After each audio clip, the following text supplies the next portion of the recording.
সফল হোক, সফল হোক বিশ্ব পর্যটন দিবস। বিশ্ব সফল হোক বিশ্ব পর্যটন দিবস। সফল হোক, সফল হোক, সফল হোক, সফল হোক, সফল হোক, সফল হোক, সফল হোক, সফল হোক, সফল হোক, সফল হোক বিশ্ব পর্যটন দিবস। বিশ্ব পর্যটন দিবস। সফল হোক, সফল হোক, সফল হোক, সফল হোক বিশ্ব।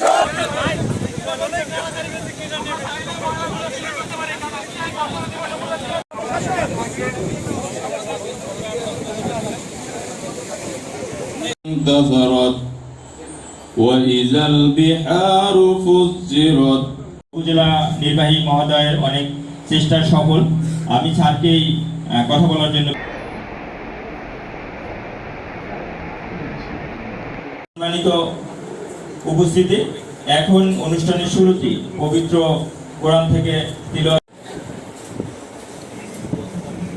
আসসালামু আলাইকুম ওয়া রাহমাতুল্লাহ। জনাব রাজীব, তিনি ঢাকা থেকে এসেছেন, তাকে ওয়েবসাইটটি অপারেট করার জন্য।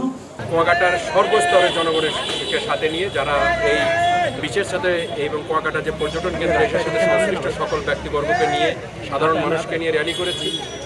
এরপরে কুয়াকাটা যে পর্যটন কেন্দ্র এর সম্ভাবনা, সমস্যা এবং চ্যালেঞ্জ, এগুলো নিয়ে আমরা একটা আলোচনা সভা করেছি এবং সেখানে কুয়াকাটার যেসব সম্ভাবনার ক্ষেত্রগুলো আছে সেগুলোকে আমরা চিহ্নিত করেছি। কিভাবে এই কুয়াকাটা পর্যটন কেন্দ্রকে আরও মানুষের কাছে নিয়ে যাওয়া যায়, মানুষের সেবার মান আরও, পর্যটক যারা আসবে তাদের সেবার মান আরও কীভাবে বৃদ্ধি করা যায়, এখানে নিরাপত্তা সংশ্লিষ্ট বিষয় নিয়ে আমরা কথা বলেছি। এবং সর্বশেষে আজকে দুইটি অত্যন্ত আমাদের গ্রাম বাংলার দুইটি ঐতিহ্যবাহী খেলা, একটা সাঁতার প্রতিযোগিতা এবং একটি হাঁস ধরা প্রতিযোগিতা। এই প্রতিযোগিতার মধ্য দিয়ে, আয়োজনের মধ্য দিয়ে আমরা আমাদের যে গ্রাম বাংলার ঐতিহ্য সেটি এখানে কিছুটা হলেও ফিরিয়ে আনার চেষ্টা করেছি।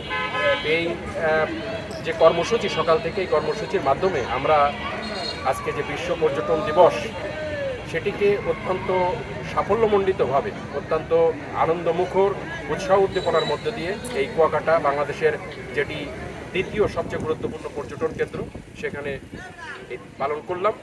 যারা এই কাজে সহযোগিতা করেছেন, আমাদের ট্যুরিস্ট পুলিশ সুপার মহোদয় আছেন, ট্যুরিস্ট পুলিশ, আমার উপজেলা প্রশাসন, উপজেলার সহকর্মী, উপজেলা নির্বাহী কর্মকর্তা আছেন, আমার জেলা থেকে আমার সহকর্মী এডিসি জেনারেল সাহেব এসেছেন, আমার ম্যাজিস্ট্রেটরা এসেছেন, সহকারী কমিশনার ভূমি আছেন, রাজনৈতিক নেতৃবৃন্দ, এখানকার যারা এই পর্যটন কেন্দ্রের সাথে সংশ্লিষ্ট ব্যবসায়ীবৃন্দ, উদ্যোক্তাবৃন্দ এবং সর্বস্তরে সুধীবৃন্দ যারা এই আজকে পর্যটন দিবস সফল করার জন্য ভূমিকা রেখেছেন, সকলের প্রতি আমি আমার পক্ষ থেকে, জেলা প্রশাসকের পক্ষ থেকে এবং জেলা প্রশাসনের পক্ষ থেকে এবং পটুয়াখালী আমরা যারা জেলা থেকে এসেছি এবং যারা পটুয়াখালী সর্বস্তরের জনগণের পক্ষ থেকে আপনাদের প্রতি কৃতজ্ঞতা প্রকাশ করছি, ধন্যবাদ জানাচ্ছি। সামনে আমাদের পথ চলা আরও সুন্দর হবে, আমাদের সামনে উজ্জ্বল ভবিষ্যৎ, নতুন বাংলাদেশ গড়ার যে বিনির্মাণের কাজ যে শুরু হয়েছে, এটি কুয়াকাটা সমুদ্র সৈকত এই বিনির্মাণে গুরুত্বপূর্ণ ভূমিকা পালন করবে এই আশাবাদ ব্যক্ত করে আমি আমার বক্তব্য শেষ করছি।